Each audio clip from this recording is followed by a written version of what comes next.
बिस्मिल्लाहिर्रहमानिर्रहीम। आज की वीडियो बेटा 10th क्लास कंप्यूटर साइंस के बच्चों के लिए है। इसमें हम chapter number 4 control structures in Python, जिसमें बेटा डिसीजन स्ट्रक्चर है, इफ और इफ एल्स, आपके लूपिंग स्ट्रक्चर है, व्हाइल लूप और फॉर लूप, रेंज का फंक्शन है, लिस्ट है, इन तमाम के इंपॉर्टेंट शॉर्ट क्वेश्चंस को डिस्कस करेंगे, एक्सरसाइज शॉर्ट क्वेश्चंस को डिस्कस करेंगे और मोस्ट इंपॉर्टेंट चीज बेटा के सब क्वेश्चंस का आपको प्रैक्टिकल साथ साथ करवाया जाएगा। तो जो बच्चे इस चैप्टर को प्रैक्टिकली तैयार करना चाहते हैं वो इस वीडियो को एंड तक जरूर देखें। साथ के साथ आपको मैंने हर क्वेश्चन का प्रैक्टिकल करवाया। चैप्टर नंबर 4 में बेटा आपके पास क्वेश्चन नंबर 1 है, व्हाट आर कंट्रोल स्ट्रक्चर्स। तो हर प्रोग्रामिंग लैंग्वेज में बेटा कुछ कंट्रोल स्ट्रक्चर्स होते हैं जो ये डिसाइड करते हैं कि किस स्टेटमेंट को पहले एग्जीक्यूट करना है और किस स्टेटमेंट को बाद में एग्जीक्यूट करना है। तो हर प्रोग्रामिंग लैंग्वेज के जो कंट्रोल स्ट्रक्चर्स होते हैं वो उस लैंग्वेज के लिए बहुत ही ज्यादा इंपॉर्टेंट होते हैं। They manage the decision making process, they manage the repetition of task in our programs. और दो टाइप के कंट्रोल स्ट्रक्चर आपके इस चैप्टर में डिस्कस किए गए। पहला डिसीजन मेकिंग और दूसरा लूपिंग। डिसीजन मेकिंग कहते हैं बेटा ऐसे स्ट्रक्चर को जिसकी बुनियाद पर आप किसी एक स्टेटमेंट को एग्जीक्यूट करेंगे और किसी दूसरी स्टेटमेंट को क्या करेंगे, इग्नोर कर देंगे। जैसे if marks is greater then 33 student is pass else he is fail. तो आपने एक टाइम पे इसमें एक स्टेटमेंट को एग्जीक्यूट करना है और दूसरी स्टेटमेंट ऑटोमेटिकली क्या हो जाएगी, स्किप हो जाएगी। इसको बेटा डिसीजन मेकिंग स्ट्रक्चर कहते हैं। इसी तरह जो लूपिंग स्ट्रक्चर है वो आपकी स्टेटमेंट्स को आइटरेट करता है, लूप में लगाता है, कॉन्टिन्यूसली रिपीट करता है। तो रिपीटिंग स्ट्रक्चर को क्या कहते हैं बेटा, लूप कहते हैं। सेकंड क्वेश्चन में आपसे पूछा गया है व्हाट इज डिसीजन मेकिंग, कि डिसीजन मेकिंग क्या है प्रोग्रामिंग में। डिसीजन मेकिंग के जरिए बेटा आप अपने प्रोग्राम्स में डिफरेंट एक्शंस को चूज करते हैं बेस्ड अपॉन द कंडीशन। आप कंडीशन मेंशन करते हैं, कंडीशन के ट्रू होने पर कोई एक एक्शन परफॉर्म करते हैं और कंडीशन के फॉल्स होने पर आप कोई सेकंड एक्शन परफॉर्म करते हैं। इसको डिसीजन मेकिंग कहते हैं। जैसे अभी मैंने आपको एग्जांपल दी बेटा कि if marks is greater then 33। अब अगर मार्क्स 33 से ज्यादा है तो आप क्या डिसाइड कर दें कि स्टूडेंट इज पास। अगर मार्क्स 33 से लेस है तो आप क्या डिसाइड कर दें कि स्टूडेंट इज फेल। इसको बेटा डिसीजन मेकिंग प्रोसेस कहते हैं प्रोग्रामिंग लैंग्वेज में। क्वेश्चन 3 में आपसे पूछा गया है कि टाइप्स ऑफ डिसीजन मेकिंग जो पाइथन लैंग्वेज में अवेलेबल हैं उनको डिस्कस करें। तो आपके पास बेटा दो डिसीजन मेकिंग स्ट्रक्चर डिस्कस किए गए हैं चैप्टर में। पहला इफ स्टेटमेंट और सेकंड जो है वो क्या है, इफ एल्स स्टेटमेंट। इफ का मतलब होता है बेटा अगर और इफ एल्स का मतलब होता है इफ अगर और एल्स का मतलब होता है वरना। इसको मैं डिटेल से आपको साथ साथ समझाता चला जाऊंगा। क्वेश्चन नंबर 4 में आपसे पूछा गया बेटा डिफाइन इफ स्टेटमेंट। अब इफ स्टेटमेंट क्या करती है, it let us make decision based on the condition, कि कंडीशन की बुनियाद पर यह हमें डिसीजन लेने देती है। अगर कंडीशन ट्रू है तो it runs a block of code, अगर कंडीशन फॉल्स है तो ये उसको स्किप कर देती है, कोई जवाब नहीं देती है। ठीक है, इसका सिंटैक्स क्या है बेटा कि आप इफ का कीवर्ड लिखेंगे, फिर अपनी कंडीशन को मेंशन करेंगे और सिंटैक्स में यहां पर पाइथन लैंग्वेज में कॉलन है। पहले इफ का कीवर्ड लिखेंगे, फिर स्पेस दे के कंडीशन मेंशन करेंगे और उसके बाद एंड में क्या लगाएंगे बेटा, कॉलन। और नेक्स्ट लाइन में आप वो कोड लिखेंगे जिसको आप इस कंडीशन के ट्रू होने पर एग्जीक्यूट करवाना चाहते हैं। क्वेश्चन नंबर 6 में आपसे कहा गया है कि आप इफ स्टेटमेंट की एक एग्जांपल लिखें। तो उसने लिखा है टेम्परेचर, एक वेरिएबल लिया, उसकी वैल्यू क्या है बेटा 35। कहते हैं if temperature is greater than 30 तो आप अपनी स्क्रीन पर प्रिंट करें इट्स अ हॉट डे। ठीक है, तो इसकी आउटपुट क्या आनी चाहिए, क्योंकि टेम्परेचर की वैल्यू 30 से बड़ी है, 35 इज ग्रेटर देन 30, तो आपकी आउटपुट आएगी इट्स अ हॉट डे। अब हम इसका प्रैक्टिकल भी साथ के साथ करके देखेंगे। ठीक है, ये बेटा हमारे पास ऑनलाइन पाइथन का एडिटर है, ठीक है, जिसमें आपको कोड टेस्ट करवाया जा रहा है। अब मैंने कोड लिखा बेटा यहाँ पर temperature is equal to 35, if temperature is greater than 30 print it's a hot day. अब अगर ये कंडीशन ट्रू हो तो इसका रिजल्ट आना चाहिए it is a hot day, otherwise कुछ भी नहीं एग्जीक्यूट होना चाहिए। टेम्परेचर की वैल्यू क्या है बेटा 35। जब ये चेक करेगा 35 इज ग्रेटर देन 30 तो प्रिंट करेगा इट्स अ हॉट डे। अब हमने इसको जब एग्जीक्यूट किया, रन किया बेटा यहां से, तो हमारा आंसर क्या आया, इट्स अ हॉट डे। अगर मैं इसकी वैल्यू को रिप्लेस कर देता हूं किसी छोटी वैल्यू से, 20 से फॉर एग्जांपल, अब जब कंडीशन चेक होगी if temperature is greater than 30, 20 is greater than 30, false आएगा। जब फॉल्स आएगा तो ये वाली प्रिंट की स्टेटमेंट नहीं चलनी चाहिए। तो मैंने एग्जीक्यूट किया तो देखें बेटा मेरी आउटपुट खाली है, कुछ भी नहीं आया आउटपुट में। इस तरीके से आपकी जो इफ की स्टेटमेंट है वो बेटा एग्जीक्यूट होती है। क्वेश्चन नंबर 6 में आपसे पूछता है बेटा व्हाट इज इंडेंटेशन एरर। ये जो बेटा पाइथन है ना, ये अपने ब्लॉक्स में इंडेंटेशन का आपको कहती है ख्याल रखिए। व्हाट इज इंडेंटेशन, कि आपका जो एक ब्लॉक है या स्कोप ऑफ योर कोड है वो डिफाइन करता है इंडेंटेशन। इंडेंटेशन कहते हैं बेटा जो आप स्पेसेस देते हैं, जो आप टैब्स इस्तेमाल करते हैं अपना कोड लिखते हुए, ठीक है। अगर आप इंडेंटेशन का इस्तेमाल ठीक नहीं करेंगे तो इससे आपके कोड में एरर आएगा। नेक्स्ट जब मैं आपको प्रैक्टिकल एग्जांपल करवाऊंगा तो उसमें इंडेंटेशन का एरर जनरेट करके दिखाऊंगा ताकि आपको पता चले कि इंडेंटेशन का एरर किस तरीके से आता है। अब बेटा हम अपने ऑनलाइन एडिटर पे आए, हमने कोड लिखा टेम्परेचर इज इक्वल टू 35 और नेक्स्ट लाइन में मैंने इफ जहां पर आना चाहिए था स्टार्ट में उसकी बजाय टैब प्रेस करके इफ को मैं आगे ले गया। तो इससे क्या हुआ, जब मैंने इस कोड को एग्जीक्यूट किया तो मेरे कोड की आउटपुट आई कि इंडेंटेशन एरर, अनएक्सपेक्टेड इंडेंट। और कहां पर ये अनएक्सपेक्टेड इंडेंट है, लाइन नंबर 6 पे। जब मैं उस पर क्लिक करता हूं लाइन नंबर 6 पे तो आप देखें यहां पर मेरा कर्सर भी मुझे बता रहा है कि कहां पे इंडेंटेशन एरर है। इसका मतलब है मैं डिलीट की प्रेस करके इसको पीछे लाता हूं तो मेरा वो रेड साइन रिमूव हो गया जो उसको एरर दे रहा था। अब मैं जब इसे रन करता हूं तो मेरा वो इंडेंटेशन एरर ठीक हो गया है, स्पेसेस का इशू सॉल्व हो गया है। ये है बेसिकली पाइथन में इंडेंटेशन का मसला। जहां जहां जितनी स्पेसेस चाहिए आपने उतनी ही लिखनी है, उससे फालतू लिखेंगे या कम लिखेंगे तो इंडेंटेशन का एरर आएगा। क्वेश्चन नंबर 7 में बेटे आपसे पूछा गया है डिफाइन इफ एल्स स्टेटमेंट। तो इफ एल्स स्टेटमेंट जो है वो इफ का इंप्रूव्ड वर्जन है, नेक्स्ट वर्जन है, सेकंड वर्जन है। इसमें इफ का पार्ट भी है और एल्स का पार्ट भी है। The if else statement allow us to execute one block of statement if a condition is true, कि एक स्टेटमेंट, एक कोड तब चलेगा जब कंडीशन ट्रू होगी, and another block if the condition is false. और अगर आपकी कंडीशन फॉल्स हो जाती है तो next block of code execute होगा। अब सिंटैक्स क्या है बेटा इफ एल्स स्टेटमेंट का, कि सबसे पहले आप इफ का कीवर्ड लिखते हैं, फिर कंडीशन लिखते हैं और कॉलन लगाते हैं, और वो कोड लिखते हैं जो आप कंडीशन के ट्रू होने पर लिखना चाहते हैं। उसके बाद आप एल्स लिखते हैं, कॉलन लगाते हैं, और नेक्स्ट लाइन में आप वो कोड लिखते हैं जिसे आप कंडीशन के फॉल्स होने पर चलाना चाहते हैं। क्वेश्चन नंबर 8 में इसकी एग्जांपल दी गई है बेटा, अभी प्रैक्टिकल भी आपको करवाया जाएगा।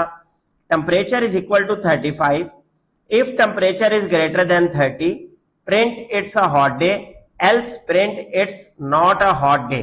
तो हम इस एग्जाम्पल को प्रैक्टिकली प्रूव करके देखते हैं। हम बेटा अपने ऑनलाइन एडिटर पे आए, हमने कोड लिखा temperature is equal to 35, if temperature is greater than 30 print it's a hot day. अब ये वाली प्रिंट की स्टेटमेंट तब चलेगी जब ऊपर वाली इफ की कंडीशन ट्रू होगी। अगर टेम्परेचर की वैल्यू 30 से ज्यादा होगी तो आउटपुट आएगी it's a hot day. Else हमने लिखा पार्ट, कॉलन लगाया, print it's not a hot day. ये स्टेटमेंट तब एग्जीक्यूट होगी जब आपकी ये इफ की कंडीशन फॉल्स हो जाएगी। पहले हम इसे एग्जीक्यूट करके देखते हैं। तो अभी आपके टेम्परेचर की वैल्यू क्या है 35, इस वजह से 35 इज ग्रेटर देन 30 ये स्टेटमेंट ट्रू हुई और आपका रिजल्ट आया बेटा इट्स अ हॉट डे। अगर हम यहां पर 35 की जगह वैल्यू क्या कर देते हैं बेटा, हम 25 वैल्यू कर देते हैं। अब टेम्परेचर वेरिएबल की वैल्यू क्या है बेटा 25। हमने इसको एग्जीक्यूट किया if temperature is greater than 30, 25 is greater than 30, result आया आपके पास फॉल्स।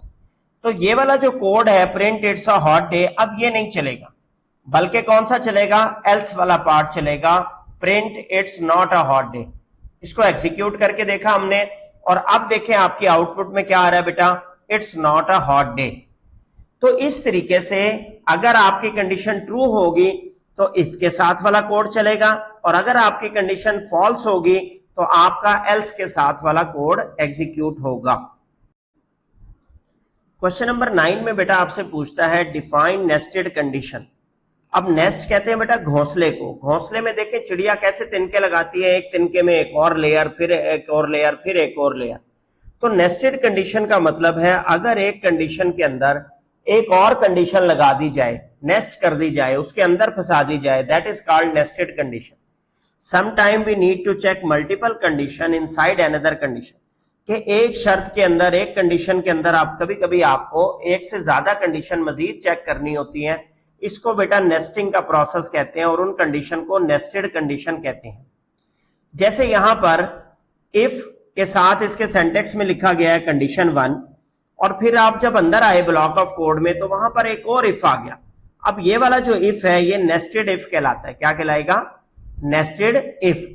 इफ कंडीशन 2, अगर ये कंडीशन ट्रू हुई तो कोड रन होगा वो वाला जो इसके साथ लिखा हुआ है, और इसका मतलब है ये कोड तब रन होगा जब कंडीशन 1 और 2 दोनों ट्रू हो।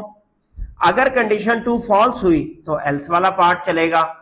एल्स वाला पार्ट चलने से मुराद कि आपकी बाहर वाली कंडीशन तो ट्रू थी लेकिन अंदर वाली जो कंडीशन है वो ट्रू नहीं थी। तो एल्स के साथ जो कोड है वो तब चलेगा अगर बाहर वाली कंडीशन 1 ट्रू है और अंदर वाली कंडीशन 2 क्या है? फॉल्स है। और ये जो एल्स बाहर लगा हुआ है बेटा, ये कोड उस वक्त रन होगा अगर आपकी कंडीशन 1 ही फॉल्स हो जाती है, तो फिर आप इस कोड पर आएंगे ही नहीं। ये जो मैंने हाईलाइट किया है, अगर आपकी बाहर वाली कंडीशन 1 फॉल्स होती है तो आप अंदर नहीं आएंगे बल्कि उसके एल्स पार्ट में जाएंगे। उसके एल्स पार्ट में जाएंगे तो कौन सा कोड रन होगा? ये वाला कोड रन होगा जो एंड में लिखा हुआ है। ठीक है, इसकी प्रैक्टिकल एग्जांपल करेंगे तो आपको इंशाल्लाह समझ आ जाएगी। क्वेश्चन नंबर 10 में कहता है कि एग्जांपल दें आप नेस्टेड कंडीशन की। अब पहले इसको हम थोड़ा सा डिस्कस कर लेते हैं। देखिए वो कह रहा है if the weather is rainy and temperature is below 15 degree. अगर आपका मौसम बारिश वाला है और टेम्परेचर 10 डिग्री से 15 डिग्री से कम है तो वी वियर अ रेनकोट, हम पहनेंगे raincoat. If it is only rainy, अगर सिर्फ जो है बारिश ही मौसम है, वी टेक एन अम्ब्रेला, हम सिर्फ छतरी लेंगे। If the weather is not rainy we just enjoy the day. और अगर आपका जो वेदर है वो खुला हुआ है, बारिश भी नहीं हो रही है, तो फिर आप enjoy the day message print करेंगे। अब हम इसको प्रैक्टिकल एग्जांपल से साबित करके चेक करते हैं। अब बेटा हम अपने ऑनलाइन एडिटर पे आ गए। हमने एक वेरिएबल लिया वेदर, उसकी वैल्यू क्या रखी? रेनी। टेम्परेचर वेरिएबल लिया, उसकी वैल्यू क्या रखी? 10। हमने कोड लिखा इफ वेदर इक्वल रेनी, अगर बारिशी मौसम हो तो मजीद आप क्या चेक करें? नेस्टेड इफ में आ गए हम। If temperature is less then 15 तो वियर अ रेनकोट। अब टेम्परेचर की वैल्यू क्या आएगी बेटा? 10। 10 इज लेस देन 15, ये ट्रू हो जाएगी तो वो लिखेगा वियर अ रेनकोट। एल्स अगर टेम्परेचर की वैल्यू 15 से छोटी ना आती तो लिखता टेक एन अम्ब्रेला। और अगर वेदर ही रेनी ना होता तो फिर ये एल्स आ जाता और ये वाला पार्ट चलेगा प्रिंट एंजॉय योर डे। अब तीनों अलग अलग मैं आपको एग्जीक्यूट करके दिखाता हूं। अभी वेदर रेनी है और टेम्परेचर 10 है, 10 इज लेस देन 15, तो ये चलना चाहिए, ये कोड आपका चलना चाहिए। हमने इसे बेटा एग्जीक्यूट किया तो आपके पास आया वियर आ रेन कोट। अब हम टेम्परेचर की वैल्यू को चेंज कर देते हैं। 10 लेस देन 15 है ना, हम इसको बढ़ा देते हैं 20। अब यहां पर चेक होगा बेटा 20 इज लेस देन 15, जो कि फॉल्स आएगा। फॉल्स आएगा तो ये वाला एल्स पार्ट चलना चाहिए और आपकी आउटपुट आनी चाहिए टेक एन अम्ब्रेला। इसको हमने एग्जीक्यूट किया तो देखें आपकी आउटपुट आई है टेक एन अम्ब्रेला, क्योंकि इफ तो ठीक नहीं था, ये वाला इफ ठीक नहीं था तो एल्स पार्ट चला। अब अगर आपका बाहर वाला इफ ही रॉन्ग हो जाए, वेदर इक्वल रेनी, वेदर ही रेनी ना हो, फॉर एग्जाम्पल हम यहां पर वेदर वेरिएबल की वैल्यू क्या ले लेते हैं? सनी। वैल्यू क्या ले लेते हैं? सनी। अब वेदर की वैल्यू सनी है, यहां आया उसने चेक किया इफ वेदर इक्वल टू रेनी, ये फॉल्स आ गया। फॉल्स आ गया तो इसका एल्स चलेगा। इसका एल्स क्या है? Enjoy your day. अब हमने एग्जीक्यूट किया तो बेटा हमारी आउटपुट क्या आई है? एंजॉय योर डे आई है। इसका मतलब है कि बाहर वाला इफ अगर फॉल्स हो जाएगा तो फौरन से पहले यहां पे शिफ्ट हो जाएगा और ये पार्ट जिसे मैं हाईलाइट कर रहा हूं ये पार्ट चलेगा ही नहीं। अगर बाहर वाला इफ ट्रू होगा तो आप अंदर वाले इफ पे आ जाएंगे और फिर चेक करेंगे, अगर इफ अंदर वाला ठीक है तो ये चलेगा और अगर नहीं तो एल्स पार्ट चलेगा, टेक एन अम्ब्रेला। तो ये बेटा इसकी प्रैक्टिकल एग्जांपल है इफ एल्स की। क्वेश्चन नंबर 11 में बेटा आपसे पूछा गया है डिफाइन लूपिंग कांस्टेंट, कि लूप डेटा स्ट्रक्चर क्या होता है, लूप कंट्रोल स्ट्रक्चर क्या होता है। लूप्स हमें हेल्प आउट करते हैं बेटा एक्शंस को रिपीट करने में। कोई ऐसा टास्क जो हमें बार बार परफॉर्म करना है तो हम किसका सहारा लेंगे, लूप का सहारा लेंगे। हमारा कोड इससे एफिशिएंट भी हो जाता है और इजी टू रीड हो जाता है। कम लाइनों में वही काम हो जाता है जो ज्यादा लाइनों में होना है। फर्ज करें आपको अपना नाम स्क्रीन पर 100 बार प्रिंट करने के लिए उस्ताद ने कहा। अब आप इसके लिए कितनी बार प्रिंट स्टेटमेंट लिखेंगे, 100 टाइम्स बेटा। अगर आप लूप का इस्तेमाल कर लें तो लूप का इस्तेमाल करने से आप ये 100 लाइंस के कोड को 3 लाइंस में कन्वर्ट कर सकते हैं। फर्ज करें कि 100 बार नहीं, उसने 1,00,000 बार कहा था, तो आप इस 1,00,000 बार को भी रिपीट कर सकते हैं सिर्फ लूप का इस्तेमाल करके उन्हीं 3 लाइंस में। तो ये लूप के डेटा स्ट्रक्चर की, लूप के कंट्रोल स्ट्रक्चर की पावर है कि वो टास्क को रिपीट करती है in fewer line of code, कम लाइन ऑफ कोड में। क्वेश्चन 12 में आपसे पूछा गया है write down the types of looping structures. तो लूपिंग कॉन्स्ट्रक्ट की 2 टाइप्स आपकी बुक में डिस्कस की गई हैं, व्हाइल लूप और फॉर लूप पाइथन के लिए। वन बाय वन हम दोनों को देखेंगे और इसकी एग्जांपल्स को परफॉर्म करेंगे। सबसे पहले बेटा व्हाइल लूप क्या है। व्हाइल का मतलब होता है बेटा जब तक। व्हाइल लूप उस वक्त तक चलता है जब तक कंडीशन ट्रू होती है। बार बार एक बार एग्जीक्यूट करने के बाद पहले हम कंडीशन को दोबारा चेक करते हैं। अगर कंडीशन ट्रू है तो उसी काम को दोबारा रिपीट करेंगे उस वक्त तक जब तक कि कंडीशन फॉल्स ना हो जाए। It checks the condition before each iteration and stops running when the condition is no longer true. उस वक्त जाके रुकेगा जब आपकी कंडीशन ट्रू नहीं रहेगी या फॉल्स हो जाएगी। इसका सिंटैक्स क्या है बेटा, व्हाइल का कीवर्ड लिखना है, फिर आपने कंडीशन मेंशन करनी है और कॉलन लगाना है। उसके बाद आपने वो कोड लिखना है जिसे आप व्हाइल की कंडीशन के ट्रू होने पर एग्जीक्यूट करना चाहते हैं। अब यहां पर इसकी एक एग्जांपल दी गई है, give example of while loop. Number एक वेरिएबल है जिसकी वैल्यू क्या इनिशियलाइज कर दी बेटा 1। इनिशियलाइज का मतलब कि उसको एक स्टार्टिंग वैल्यू असाइन कर दिया। आपने लिखा while number is less than 5, जब तक नंबर की वैल्यू 5 से कम रहे प्रिंट करें नंबर की वैल्यू को, और नंबर प्लस इक्वल टू 1 कि number is equal to number plus 1, number की वैल्यू में एक इंक्रीमेंट कर दे। होगा क्या, यहां से 1 value I, 1 is less than 5 true हो जाएगा तो नंबर प्रिंट हो गया आपके पास 1 आउटपुट में देखें।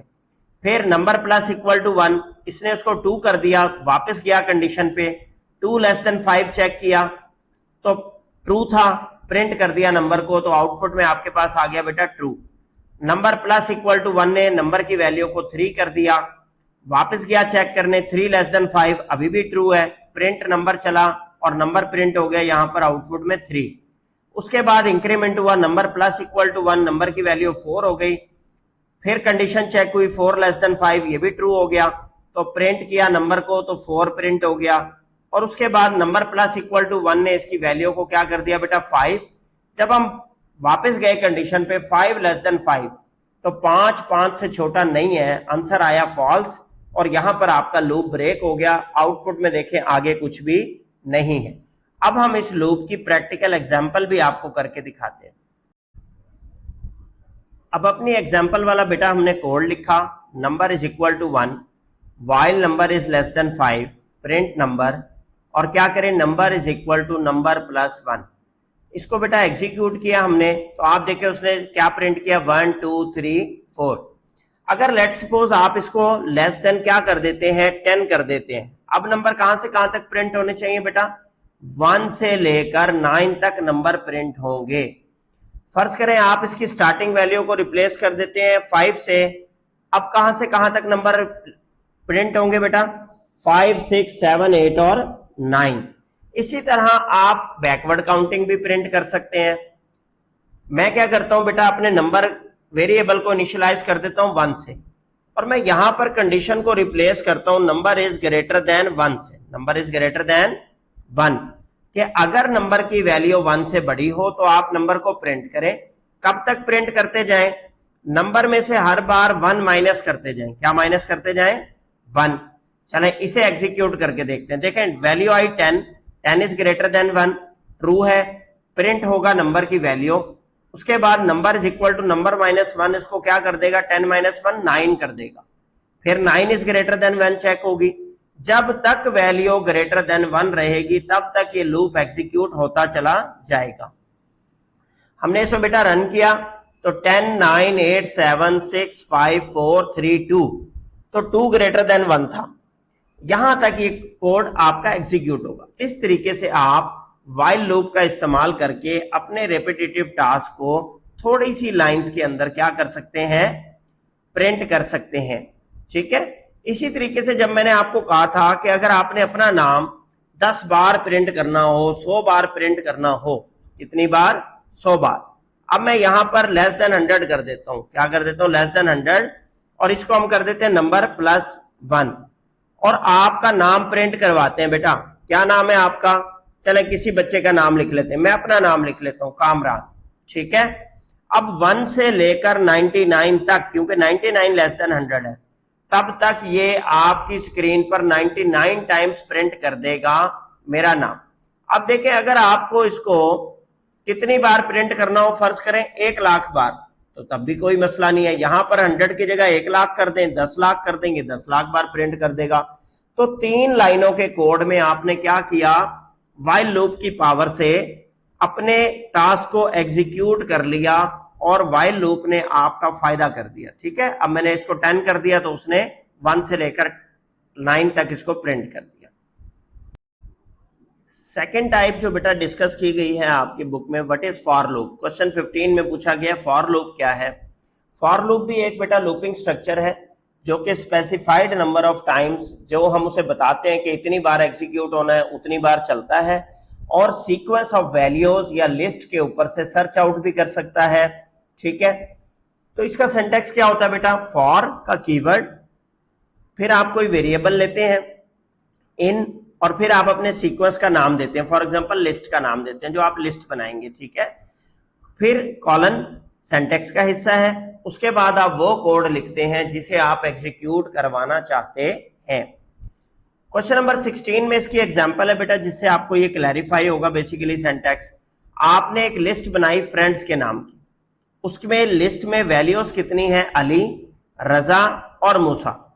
आपने लिखा फॉर का keyword friend in friends. Friend जो है ये आपका वेरिएबल है बेटा, जो भी आप ले सकते हैं, कोई भी नाम ले सकते हैं इसका, आई, ए, 1 2 3, कुछ भी नाम वेरिएबल का ले सकते हैं। यहां पर इन किस सीक्वेंस में सर्च करें? फ्रेंड्स।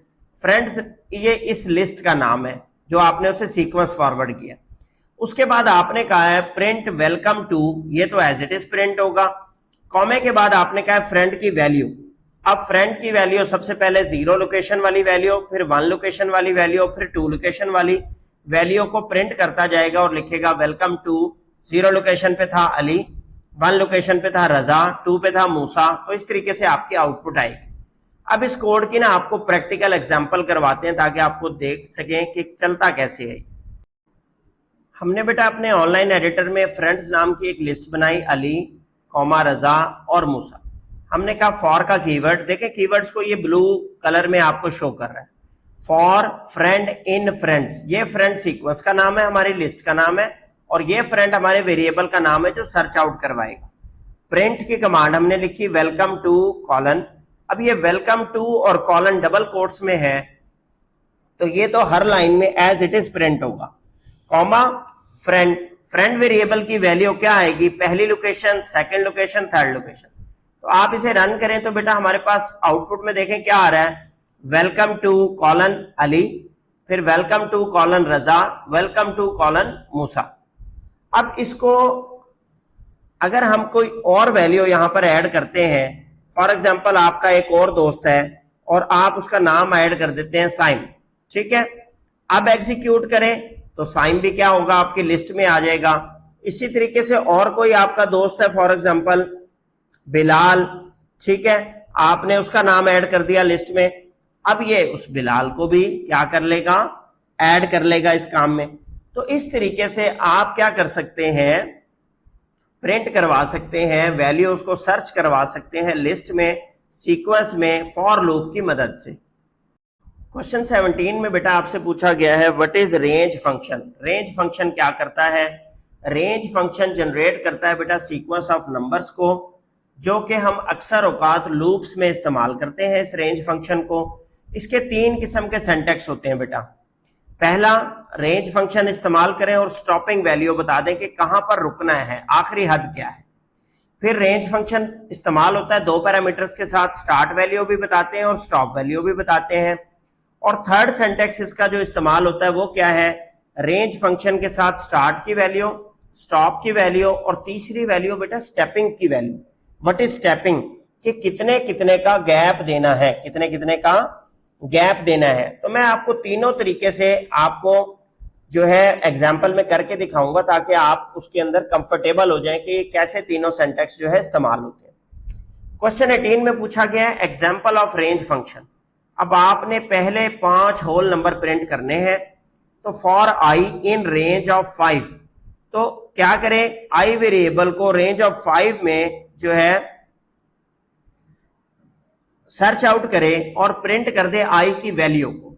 तो रेंज ऑफ 5 का मतलब क्या है बेटा, 0 से शुरू करेगा, 0, 1, 2, 3 और 4। तो इसकी हम अब प्रैक्टिकल एग्जांपल करते हैं ताकि आपको इसका अंदाजा हो जाए कि रेंज फंक्शन कैसे काम करता है। अब बेटा रेंज फंक्शन की हमने एग्जांपल के लिए कोड लिखा, for i in range of 5 print i. पहले मैं बुक वाली एग्जांपल करा रहा हूं ताकि आप कंफर्टेबल रहें। अब देखें बेटा रेंज में हमने क्या पास किया, 5। तो 5 का मतलब ये है ये 0 से शुरू करेगा, 0, 1, 2, 3 और 4, 5 वैल्यूज प्रिंट करेगा, प्रिंट ऑफ आई। तो हमने जब इसे रन किया तो आंसर आपका आया 0, 1, 2, 3, 4। अब अगर आप इसे कहते हैं नहीं 5 नहीं, मुझे 10 वैल्यूज जनरेट कर दो, तो ये क्या करेगा, 0 से लेकर 9 प्रिंट कर देगा। अब ऐसा तो नहीं है कि हर बार आपको 0 से ही वैल्यूज शुरू करनी हो सकता है कि आप 10 से लेकर 20 तक नंबर जनरेट करवाना चाह रहे हो। अब अगर कोई शख्स 10 से 20 तक नंबर जनरेट करवाना चाहता है तो सिंटैक्स नंबर 2, स्टार्टिंग वैल्यू बतानी है और स्टॉपिंग वैल्यू बतानी है। तो मैं इसमें क्या करता हूं, स्टार्टिंग वैल्यू 10 बता दी, स्टॉपिंग वैल्यू मैं इसे बता देता हूं 20। अब ये क्या करेगा बेटा, 10 से लेकर 20 तक के दरमियान नंबर जनरेट करेगा। जब मैंने इसे एग्जीक्यूट किया तो आप देखें स्टार्टिंग वैल्यू 10 से उसने शुरू किया, 10, 11, 12, 13, 14, 15, 16, 17, 18 और 19। स्टॉपिंग वैल्यू को उसने जब आइडेंटिफाई किया कि वो आ गई है तो उससे पहले वो रुक गया। ठीक है, इसी तरीके से देखें, लेट सपोज मैं उसे कहता हूं कि जी 4 से लेकर 20 तक जनरेट करें, तो देखें 4 से स्टार्ट होगा और 19 पे जाके ब्रेक लगाएगा। ये सिंटैक्स नंबर 2 है बेटा, जिसमें आप स्टार्टिंग वैल्यू भी बताते हैं और स्टॉपिंग वैल्यू भी बताते हैं। अब फर्ज करें कि हमें 1 से लेकर 50 तक के दरमियान ऑड नंबर प्रिंट करने, 1 से लेकर 50 तक के दरमियान। तो सिंटैक्स नंबर 3 जो था हमारा, स्टार्टिंग वैल्यू हमने बताई 1, एंडिंग वैल्यू हमने बताई बेटा 50 और कॉमा लगा के हमने स्टेपिंग वैल्यू बताई कि अगला ऑड नंबर कब आएगा 1 के बाद, 2 के डिफरेंस के साथ। तो हमने यहां पे दे दिया स्टेपिंग 2। अब ये क्या करेगा, स्टार्ट करेगा 1 से, स्टॉप करेगा 50 से पहले और 2 के डिफरेंस से 2 के स्टेपिंग जंप लगा के वैल्यू को प्रिंट करेगा। तो आप देखें हमारे पास 1 से लेकर 50 तक के ऑड नंबर प्रिंट हो गए, 1, 3, 5, 7, 9, 11 से लेकर 49 तक। फर्ज करें कि कोई बच्चा क्या करना चाहता है, इवन नंबर प्रिंट करना चाहता है, तो यहां पर वैल्यू रिप्लेस कर दें आप 0 से। 0 से 50 तक के इवन नंबर, 0 + 2 करेगा 2, 2 + 2 करेगा 4। अब आप इसको रन करें तो देखें 0 से 50 तक के दरमियान जितने भी आपके इवन नंबर थे वो प्रिंट हो गए। तो कितना फायदा है बेटा इसका कि आपने स्टार्टिंग वैल्यू बतानी है, स्टॉपिंग वैल्यू और क्या बताना है, स्टेपिंग वैल्यू बतानी है, और ये आपको नंबर्स जनरेट करके दे देगा।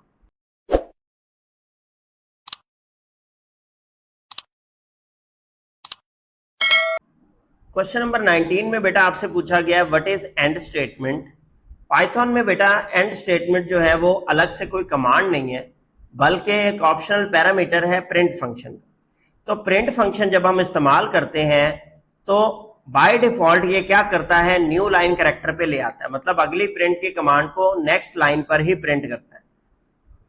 अगर आप समझते हैं कि अगली प्रिंट को आपने नेक्स्ट लाइन पे प्रिंट नहीं करना बल्कि एक ही लाइन पे प्रिंट करना है, तो फिर आप एंड इज इक्वल टू और एक स्पेस एंटर कर देंगे प्रिंट के एंड में, तो फिर नेक्स्ट वाली जो प्रिंट कमांड है वो आपकी नेक्स्ट लाइन पे जाने की बजाय यहीं पर आ जाएगी। ठीक है, तो इस तरीके से एंड स्टेटमेंट आपकी काम करती है। अब इसकी आपको प्रैक्टिकल एग्जांपल भी करवा देते हैं। अब यहां पर बेटा मैंने 3 प्रिंट स्टेटमेंट्स लिखी हैं, प्रिंट कामरान, प्रिंट अहमद और प्रिंट अब्दुल्ला।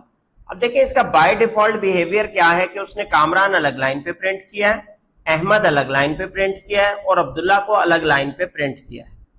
अगर मैं चाहता हूं कि कामरान और अहमद एक ही लाइन पर प्रिंट हो, तो मैं यहां पे क्या करूंगा बेटा, कॉमा लगा के एंड इज इक्वल टू और एक डबल कोट्स मेंशन कर दूंगा। अब इस एंड स्टेटमेंट की वजह से इसके नेक्स्ट प्रिंट स्टेटमेंट जो है उसकी आउटपुट इसके साथ ही मर्ज हो जाएगी। तो देखिए कामरान और अहमद आउटपुट में एक ही लाइन पर आ गए, एक ही लाइन पर आ गए। फर्ज करें कि मैं चाहता हूं कि अब्दुल्ला भी इसी लाइन पर आ जाए प्रिंट होते हुए, तो हम क्या करेंगे, end is equal to double quotes mention करेंगे। इससे क्या होगा कि अब्दुल्ला भी देखें उसी लाइन के ऊपर आ गया और वो जो न्यू लाइन कैरेक्टर आता है वो खत्म हो गया। इस तरीके से आप अपनी प्रिंट की आउटपुट्स को अगर एक ही लाइन पर शिफ्ट करना चाहते हैं तो एंड पैरामीटर का इस्तेमाल कर लें। किस फंक्शन में बेटा, प्रिंट फंक्शन में। नेक्स्ट क्वेश्चन है बेटा question number 20, define nested loop. अब नेस्ट मैंने आपको बताया था घोंसले को कहते हैं कि एक तिनके के अंदर दूसरा दूसरा लेयर।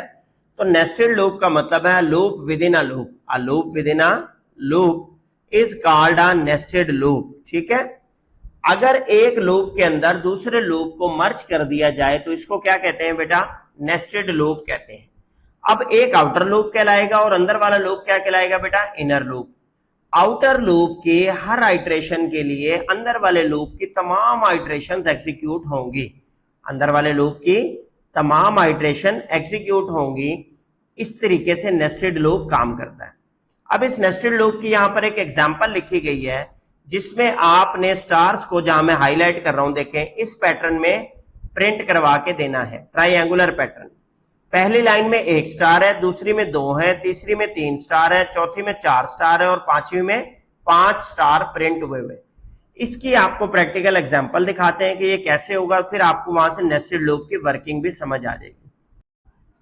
अब बेटा आपकी स्क्रीन पर आपको कोड नजर आ रहा है, n is equal to 5। n एक वेरिएबल है जिसकी वैल्यू क्या है बेटा 5। For i in range 1,n+1, 1 से स्टार्ट हो रेंज फंक्शन, और n+1 का मतलब क्या है बेटा, 5 + 1 6 हो गया। इसका मतलब 1 से लेकर 6 तक। तो जब रेंज फंक्शन 1 से 6 तक चलता है तो 1 2 3 4 और 5 तक चलेगा। बेसिकली स्टॉपिंग वैल्यू से एक कम तक चलता है। अंदर वाले लूप में आपने लिखा है for j in range of i, कि i की जो भी वैल्यू आ रही है j वहां तक चले। प्रिंट करे स्टार को, comma end is equal to space. इसका मतलब है जितने भी स्टार इस अंदर वाले लूप से प्रिंट हो तो वो एक ही लाइन में प्रिंट हो, एक ही लाइन में प्रिंट हो। और उसके बाद बाहर निकल के आपने एक और प्रिंट फंक्शन इस्तेमाल किया हुआ है। अब इसकी मदद से बेटा होगा क्या आपके पास, जब आपने इसे एग्जीक्यूट किया, यहां से i की वैल्यू ने 1 को सर्च किया और 1 के लिए अंदर आ गया। For j in range i की वैल्यू 1 थी अभी, ठीक है, 1 के लिए एक स्टार प्रिंट हो गया। उसके बाद आपका स्ट्रक्चर बाहर वाले लूप पे गया, i की वैल्यू क्या हो गई 2। अब for j in range of 5 value क्या हो गई है बेटा 2, प्रिंट स्टार। अब क्या करना है बेटा, 2 बार स्टार प्रिंट होगा आपका। कितनी बार स्टार प्रिंट होगा, 2 बार एक ही लाइन में। उसके बाद फिर आप बाहर गए, i की वैल्यू क्या हो गई बेटा 3। जब आप उसके लिए अंदर वाले लूप के लिए अंदर आए तो फिर कितनी बार स्टार प्रिंट होगा, 3 बार, क्योंकि वो 3 बार चलेगा। ठीक है, i की वैल्यू 3 है। इसी तरीके से फिर आप गए तो उसने वैल्यू कर दी 4, तो अंदर वाले लूप पे आएंगे तो j की वैल्यू रेंज ऑफ 4 के लिए कितनी बार चलेगी, 4 बार। फिर 5 हो गई वैल्यू, 5 बार चलेगा। जब 6 हुई तो बेटा स्टॉपिंग वैल्यू आ गई, वहां पे ये कोड क्या हो जाएगा, टर्मिनेट हो जाएगा। तो बाहर वाली हर वैल्यू के लिए अंदर वाला जो लूप है वो क्या चला, बार बार चला जब तक आई की वैल्यू पूरी नहीं होगी। तो इस तरीके से आपकी ये स्टार जो है ट्रायंगुलर पैटर्न में प्रिंट हो जाएंगे। अब आप प्रैक्टिस के तौर पर इसे उल्टे पैटर्न में प्रिंट करके देखें, ज्यादा से कम की तरफ, ताकि आपको नेस्टेड लूप का जो कॉन्सेप्ट है वो बिल्कुल क्लियर हो जाए। क्वेश्चन नंबर 22 में बेटा आपसे पूछा गया है what is meant by libraries in Python. Python की लाइब्रेरीज क्या होती हैं। पाइथन बेटा आपको बहुत सारी बिल्ट इन मॉड्यूल्स प्रोवाइड करता है, built in data structure provide करता है, जो कि बेसिकली उसने लाइब्रेरीज के अंदर जो है स्टोर किए हुए हैं। तो पाइथन की जब आप लाइब्रेरी को इंपोर्ट करते हैं तो बहुत सारे बने बनाए फंक्शंस, बने बनाए मॉड्यूल्स और बिल्ट इन डाटा स्ट्रक्चर आपको प्रोवाइड हो जाते हैं। इससे आपका फायदा होता है, आपको उन चीजों के लिए प्रोग्रामिंग नहीं करनी पड़ती। क्वेश्चन नंबर 23 में आपसे पूछा गया है बेटा what is data structure. Data structure का मतलब है बेटा डाटा को स्टोर करने के लिए, डाटा को ऑर्गेनाइज करने के लिए जो पार्टिकुलर फॉर्मेट फॉलो किया जाता है, जो मेथड फॉलो किया जाता है, उसको डाटा स्ट्रक्चर कहते हैं। क्वेश्चन नंबर 24 में आपसे पूछा गया है how do we use libraries in Python. कि लाइब्रेरीज जो है जिनमें बिल्ट इन टूल किट्स हैं, जो बिल्ट इन आपको डाटा स्ट्रक्चर और मॉड्यूल्स प्रोवाइड कर रहे हैं, इसको अगर इस्तेमाल करना हो तो क्या तरीका है। तो इसको बेटा आप अपने प्रोग्राम की पहली लाइन में इंपोर्ट करवा लेते हैं। आप इंपोर्ट का कीवर्ड लिखते हैं और उसके बाद आप क्या करते हैं, अपनी लाइब्रेरी का नाम मेंशन कर देते हैं। जैसे एक लाइब्रेरी है रैंडम, ये रैंडम नंबर जनरेट करने के काम आती है, तो आपने इंपोर्ट स्पेस क्या लिख देना है, रैंडम, और उसके बाद जो इस लाइब्रेरी में मौजूद फंक्शंस हैं आप उनको इस्तेमाल कर सकते हैं। इसकी आपको एग्जांपल भी अभी हम प्रैक्टिकल करवा देते हैं। अब स्क्रीन पर बेटा नजर आने वाले कोड में आप देखें, हमने इंपोर्ट किया है किस लाइब्रेरी को, रैंडम नाम की लाइब्रेरी को। फिर हमने एक वेरिएबल लिया नंबर इज इक्वल टू, और एक इस लाइब्रेरी के फंक्शन को कॉल किया है जिसका नाम है रैंड इंट। ठीक है, तो ये क्या करता है, इंटीजर नंबर रैंडमली जनरेट करता है। उसकी स्टार्टिंग वैल्यू बतानी पड़ती है आपको, स्टॉपिंग वैल्यू, उसके दरमियान का कोई भी नंबर जनरेट कर देगा। हमने स्टार्टिंग वैल्यू दिया 1, एंडिंग वैल्यू दिया बेटा 10। प्रिंट करवाया हमने द रैंडम नंबर इज, जो नंबर जनरेट होगा वो किस वेरिएबल में स्टोर करवाया, नंबर वेरिएबल में। तो हमने नंबर की वैल्यू, अब हम इसको रन करके देखते हैं तो रैंडम नंबर इज क्या जनरेट हुआ बेटा 6। अब ये हर बार बेटा क्या जनरेट करेगा, मुख्तलिफ नंबर। दोबारा एग्जीक्यूट करें, देखें इस बार क्या जनरेट कर दिया 9, फिर एग्जीक्यूट करें, इस बार क्या कर दिया 4, फिर एग्जीक्यूट करें, इस बार क्या कर दिया 6। अब आप देखें कि ये जब कुरानदाजी वगैरह होती है ना आपकी डिजिटल कुरानदाजियां, तो उनके अंदर यही इस्तेमाल किया जाता है फंक्शन, जिसकी वजह से रेंडमली कोई भी नंबर जनरेट हो जाता है। मैं उसे कहता हूं कि जी 20 से लेकर और 100 तक के दरमियान कोई भी नंबर रेंडमली जनरेट करें। अब आप देखें एग्जीक्यूट किया हमने, नंबर आ गया 76, दोबारा एग्जीक्यूट किया नंबर 26 आ गया, फिर एग्जीक्यूट किया 89 आ गया। ठीक है, इस तरीके से आप लाइब्रेरी को इंपोर्ट कर सकते हैं और उसके अंदर मौजूद जितने फंक्शंस हैं उनको आप इस्तेमाल कर सकते हैं। क्वेश्चन नंबर 25 में बेटा आपसे पूछा गया what is advantage of libraries. तो अभी मैंने आपको करके दिखाया कि लाइब्रेरीज का इस्तेमाल करके आप अपना टाइम बचाते हैं, आप अपनी एफर्ट बचाते हैं। ये आपको प्रॉब्लम सॉल्विंग पे फोकस करने देगा, बजाय इसके कि आप री इन्वेंटिंग द व्हील, मतलब कि जो मेथड पहले बने हुए हैं उनको आप दोबारा बनाने में मेहनत करते रहें। तो जो मेथड्स पहले बन चुके हैं उनको आप जस्ट इस्तेमाल करें और अपनी लाइब्रेरी को इंपोर्ट करें, और जो आपके मतलब के नए मेथड्स हैं सिर्फ वो आप बनाएं। What is meant by list in Python. अब बेटा एक डाटा स्ट्रक्चर है जिसका नाम है लिस्ट। लिस्ट में आप आइटम्स को प्लेस करते हैं इनसाइड द स्क्वायर ब्रैकेट और हर आइटम को कॉमा से सेपरेट करते हैं। लिस्ट में डिफरेंट टाइप्स के आइटम्स जो है वो आ सकते हैं, इनमें नंबर्स भी हो सकते हैं, स्ट्रिंग्स भी हो सकते हैं और एक और लिस्ट भी हो सकती है इवन। फॉर एग्जांपल यहाँ पे एक लिस्ट क्रिएट की गई है फ्रूट्स के नाम की, मैंगो, एप्पल और बनाना, तीन उसके क्या है बेटा कंपोनेंट्स हैं उस लिस्ट में। 0 प्लेस पे मैंगो है, 1 प्लेस पे एप्पल है और 2 प्लेस पे बनाना है। तो इसकी जो इंडेक्सिंग है, जो प्लेस वैल्यू है वो 0 से स्टार्ट होती है। क्वेश्चन 28 में आपसे पूछा गया how to access the list item. अब एक्सेस करने के लिए आपको क्या चाहिए, उसकी इंडेक्स वैल्यू चाहिए। फॉर एग्जांपल वो कहता है you can access item in a list by referring to their index starting from 0 या रेफरिंग देयर वैल्यू। अब आपके पास बेटा लिस्ट है fruits is equal to mango, apple और बनाना। आपने कहा प्रिंट फ्रूट्स, तो फ्रूट्स लिस्ट की सारी वैल्यूज क्या हो गई, प्रिंट हो गई। अगर आप चाहते हैं कि सिर्फ एक पहले वाली वैल्यू प्रिंट हो तो आप लिखेंगे fruits of 0, fruits of 0 double bracket में क्या नंबर देंगे, 0, 0 देंगे तो सिर्फ मैंगो प्रिंट होगा, 1 देंगे तो एप्पल प्रिंट होगा, 2 पास करेंगे वैल्यू तो बनाना प्रिंट होगा। अब अगर आपने लिस्ट को मॉडिफाई करना हो तो उसके लिए आप क्या करते हैं, you can modify a list item by accessing via their index या वैल्यू। जब आप उसकी वैल्यू या इंडेक्स से उसे एक्सेस करेंगे तो आप न्यू वैल्यू असाइन कर पाएंगे। उसके लिए बेटा अपेंड का मेथड है। अपेंड का मतलब है कि ये वैल्यू यहां पर इंसर्ट कर दी जाए। अभी आपकी लिस्ट में कितने आइटम है, 3, मैंगो, एप्पल और बनाना। आपने क्या किया, मेथड लिखा फ्रूट्स डॉट अपेंड और वैल्यू क्या दी, पाइनएप्पल। इससे क्या होगा कि ये पाइनएप्पल इस लिस्ट के एंड में शामिल हो जाएगा। आपने प्रिंट किया फ्रूट्स वाली अपनी लिस्ट को, तो प्रिंट क्या हुआ बेटा, ऑरेंज, एप्पल, बनाना और पाइनएप्पल। जो 4 वैल्यूज मौजूद थी आपके पास, मैंगो, एप्पल, बनाना, यहां पर ऑरेंज, एप्पल, बनाना लिखा गया गलती से, यहां पर मैंगो, एप्पल, बनाना और पाइनएप्पल है। ठीक है, इसको आपने ठीक करना है। अभी मैं आपको इसको करके भी दिखा देता हूं प्रैक्टिकली, ताकि आप इसमें परेशान ना हो। अब देखिए बेटा, आपके पास स्क्रीन पर फ्रूट्स नाम की एक लिस्ट क्रिएट की गई है। उसमें वैल्यूज मैंने क्या रखी है, एप्पल, बनाना और मैंगो।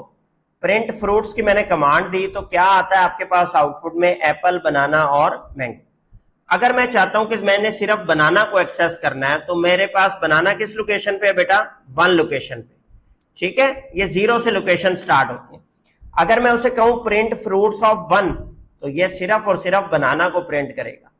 अगर मैं चाहता हूं एप्पल को प्रिंट करवाना तो प्रिंट फ्रूट्स ऑफ 0, तो 0 पे क्या है बेटा आपके पास, एप्पल है। फ्रूट्स ऑफ 2 कह दूं तो ये आपके पास क्या आ जाएगा बेटा, मैंगो। यहां तक बात समझ आ गई है। फिर हमने क्या किया था बेटा, हमने किया था प्रिंट, आपकी जो फ्रूट्स नाम की लिस्ट है उसमें अपेंड किया था। ठीक है, तो हमने कहा फ्रूट्स डॉट अपेंड, और अपेंड में हमने वैल्यू क्या दे दी आपके पास, वैल्यू दे दी फॉर एग्जांपल लेमन। ठीक है, एग्जीक्यूट करके देखा तो अब हमने कोई को एरर नहीं आ रहा ना, हमारे पास प्रिंट करनी है आपकी वैल्यू फ्रूट्स लिस्ट की, और देखना यह है कि क्या लेमन यहां पर इंसर्ट हो गया। आपने प्रिंट किया तो देखें नई वाली जो लिस्ट प्रिंट हुई है उसमें क्या अपेंड हो गया है, लेमन अपेंड हो गया है। लेमन क्या हो गया है, अपेंड हो गया है। इस तरीके से आप किसी भी वैल्यू को अपेंड कर सकते हैं। फॉर एग्जांपल आप एक और वैल्यू अपेंड करना चाहते हैं, आपने यहां पर लिखा जी गुआवा। ठीक है, लेट्स सपोज, और अब आप अपनी प्रिंट करते हैं लिस्ट को तो देखें गुआवा भी क्या हो गया है, एंड में ऐड हो गया। इस तरीके से आप वैल्यू को क्या कर सकते हैं, अपेंड कर सकते हैं। और अगर कोई वैल्यू आपने इसमें से रिमूव करनी हो, क्या करनी हो, रिमूव करनी हो, तो फिर बेटा आप मेथड लगाते हैं लिस्ट का नाम डॉट रिमूव, और साथ में आप क्या देते हैं, वैल्यू दे देते हैं उस एलिमेंट की जिसको आप रिमूव करना चाहते हैं। फ्रेंड्स, सॉरी फ्रूट्स लिखना है बेटा, फ्रूट्स डॉट रिमूव बनाना। ठीक है, चला के देखते हैं कि कोई एरर तो नहीं आ रहा, नहीं आ रहा। अब आप अपनी लिस्ट को क्या करके देखें, प्रिंट करके देखें, प्रिंट फ्रूट्स। अब देखते हैं क्या करता है, ये बनाना यहां से रिमूव हो जाना चाहिए। तो आप देखें कि आपकी लिस्ट में एप्पल और मैंगो बच गए और बनाना क्या हो गया बेटा, रिमूव हो गया। तो आपने लिस्ट क्रिएट करनी सीखी, लिस्ट की वैल्यू को एक्सेस करना सीखा इंडेक्स से, लिस्ट में आइटम को अपेंड करना सीखा, और लिस्ट में से आइटम को रिमूव करना सीखा।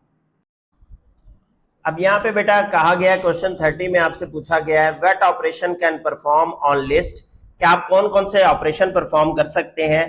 3-4 ऑपरेशन आपकी बुक वाला देता है। एक अपेंड आइटम, अभी मैंने ऐड करवा के दिखाया आपको आइटम। रिमूव द आइटम के लिए रिमूव का फंक्शन हमने इस्तेमाल किया, आइटम को रिमूव किया।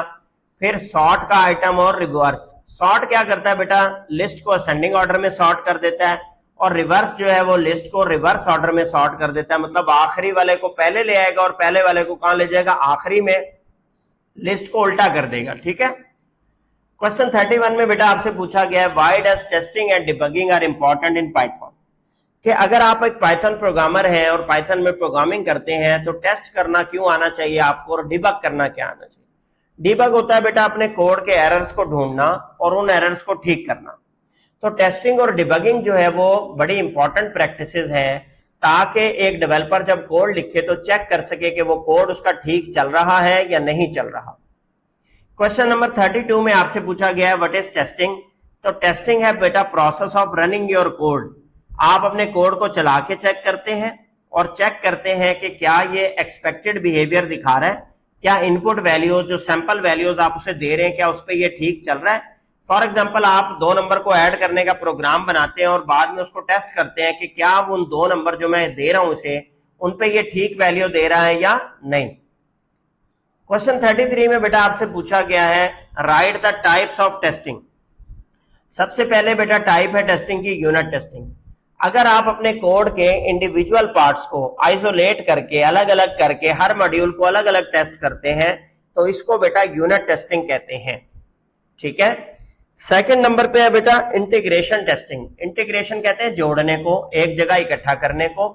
अगर आप अपने प्रोग्राम के तमाम मॉड्यूल्स को, तमाम पार्ट्स को एक जगह इकट्ठा करके या 2-2 3-3 को एक बार में जोड़ के चेक करते हैं तो इसको कहते हैं बेटा इंटीग्रेशन टेस्टिंग। फिर आ जाती है आपके पास फंक्शनल टेस्टिंग। फंक्शनल टेस्टिंग से मुराद है कि जब आपने कोई सॉफ्टवेयर बनाया तो एंड में ये चेक करने के लिए कि ये सॉफ्टवेयर एज पर एक्सपेक्टेशन, आपकी तवक्कुआत के मुताबिक काम कर रहा है या नहीं कर रहा, तो इसको कहते हैं बेटा फंक्शनल टेस्टिंग।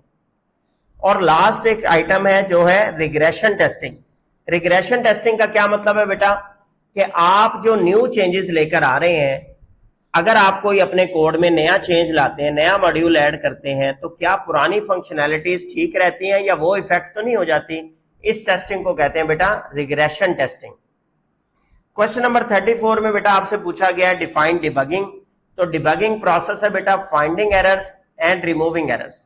अपने कोड के एरर्स को ढूंढना, आइडेंटिफाई करना प्रॉब्लम्स को और नेसेसरी चेंजेस करना ताकि वो एरर्स रिमूव हो जाएं, इसको डिबगिंग का प्रोसेस कहते हैं। क्वेश्चन 35 में आपसे पूछा गया है बेटा what are common techniques of debugging. तो डिबगिंग की कॉमन टेक्निक्स में बेटा एक तो प्रिंट स्टेटमेंट है, बार बार हम प्रिंट करके चेक कर लेते हैं कि हमारी वैल्यू क्या आ रही है। दूसरा डिबगिंग टूल्स में आपके पास पाइथन डिबगर मौजूद है पीडीबी के नाम से, आप उसको चेक कर सकते हैं। उसमें कोड आप डालते हैं और उसके वेरिएबल्स को इंस्पेक्शन करते हैं वन बाय वन। वेरिएबल की जो जो वैल्यू फ्लो ऑफ एग्जीक्यूशन में चेंज हो रही है वो आपको बताता चला जाता है। तीसरी चीज है बेटा आपको लॉग्स पढ़ने आते हो, एरर मैसेजेस पढ़ने आते हो। आप जो एरर मैसेजेस आप पढ़ते हैं तो उसको सोर्स वो साथ बता रहा होता है, आप उस पर क्लिक करते हैं, वो आपको उस लाइन पे ले जाता है। बाकी अगर आपकी अंडरस्टैंडिंग है सिंटैक्स की तो आप वहां से उस एरर को आराम से रिमूव कर लेते हैं। इसके बाद बेटा लास्ट में आ जाते हैं आपके पास एक्सरसाइज क्वेश्चन। सबसे पहले पूछा गया है explain the use of range function in for loop. तो रेंज फंक्शन को बेटा हमने क्या किया था, इस्तेमाल किया था फॉर लूप में to generate a sequence of numbers. ठीक है, नंबर्स हमने जनरेट किए थे मुख्तलिफ, मैंने आपको एग्जांपल्स भी करवाई। डिफरेंस पूछा गया है बेटा अपेंड और रिमूव मेथड का पाइथन लिस्ट में। अपेंड मेथड जो है वो आइटम को ऐड करता है लिस्ट में at end of the list, और रिमूव मेथड जो है वो आइटम से पहले एलिमेंट को रिमूव कर देता है। और अगर आप चाहते हैं कि पहला एलिमेंट ना रिमूव हो, वो एलिमेंट रिमूव हो जो मैं चाहता हूं, तो फिर आइटम का नाम लिखें डबल कोट्स के अंदर इस आइटम की जगह। ठीक है। थर्ड क्वेश्चन में आपसे पूछा गया डिफाइन डिबगिंग। तो डिबगिंग बेटा अभी हमने डिस्कस किया, process of finding errors and removing the errors is called debugging. Question 4 में बेटा आपसे पूछा गया what are 3 parameters of the range function.